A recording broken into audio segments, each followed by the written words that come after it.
Поддержать фермеров, улучшить качество жизни сельских жителей, сократить безработицу и сделать востребованным занятие сельским хозяйством – одна из задач Минсельхоза региона. И показатели активно растут, и их достижению способствует реализация различных государственных программ. Аграрное ведомство в этом году намерено поддержать начинающих фермеров. В рамках нацпроекта «Акселерация субъектов МСП» они смогут рассчитывать на гранты. На эти цели выделено около 51 миллиона рублей. У нас есть индикаторы, по которым нужно. Вот нам выделяют эти средства на 16 человек.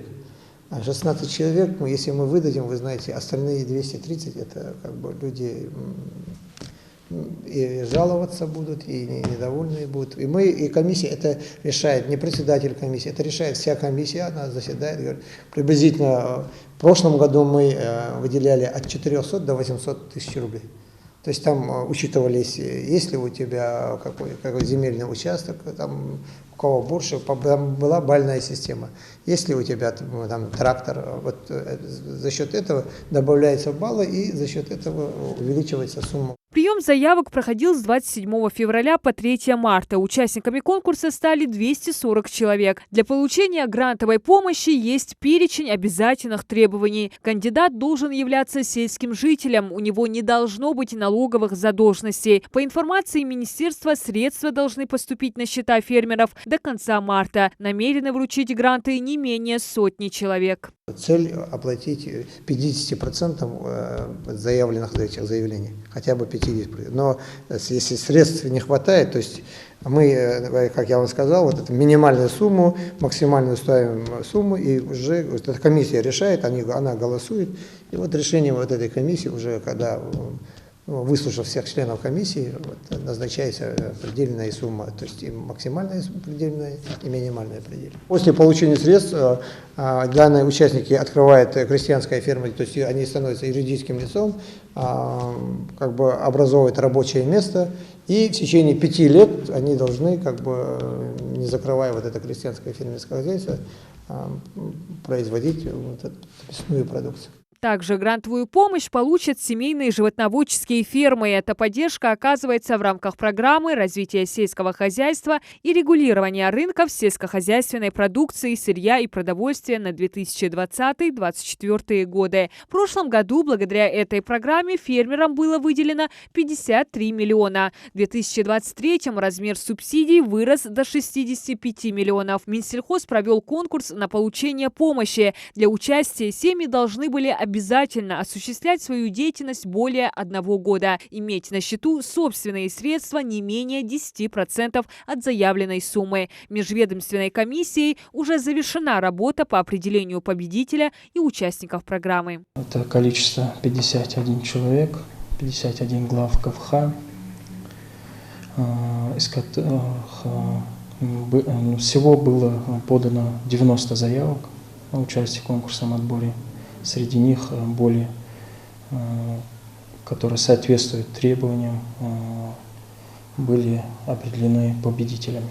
Программа по поддержке семейных ферм реализуется с 2012 года. Она способствует увеличению поголовья крупного и мелкого рогатого скота. Полученные деньги фермеры могут потратить на строительство, реконструкцию или модернизацию своих животноводческих хозяйств или объектов по переработке продукции, закупку техники, оборудования, животных. Максимальный размер гранта на одного получателя – 2 миллиона рублей. Это зависит от бальной системы, которую комиссия непосредственно по порядку предоставления государственной поддержки проводится бальная система, и по результатам бальной системы уже определяется сумма. Но в этом году непосредственно по бизнес-плану от того запроса, который сами фермеры представили по проекту, были представлены государственной поддержкой. Обычно, кто больше баллов набрал, тому больше сумма. Кроме того, Минсельхоз Республики в этом году поддержит реализацию проектов мелиорации. На эти цели ведомство направит 43 миллиона рублей. Они выделены в рамках госпрограммы эффективного вовлечения в оборот земель сельскохозяйственного назначения и развития мелиоративного комплекса России. Мы отправили в Москву 15 проектов. Есть комиссия, которая в этом Минсельхозе России, они рассматривают наши эти, вот они вот именно 15 этим нашим компаниям, сельхозтоваропроизводителям, одобрили вот эту сумму 43 миллиона. То есть были проекты, и под эти проекты уже рассчитана вот эта сумма. Мы еще где-то готовим около 28 проектов. Нам, в принципе, у нас есть договоренность, что нам еще дополнительно дадут средства на этот год, кроме этих 43 миллионов. На эти 43 миллиона вся документация подготовлена, она уже, то есть завтра уже будет Министерство финансов отработает, она попадет в казначейство, и эти средства на той неделе уже будут на счетах именно сельхозтоваропроизводителей. Также в 2023 году пройдут ряд мероприятий в рамках госпрограммы «Комплексное развитие сельских территорий». Министерство сельского хозяйства Ингушетии намерено реконструировать 4 дорожных объекта, благоустроить 9 общественных территорий и выделить жилищные сертификаты 2 семьям, которые проживают в сельской местности. Диана Дударова, Асхаб Белакиев, Новости 24.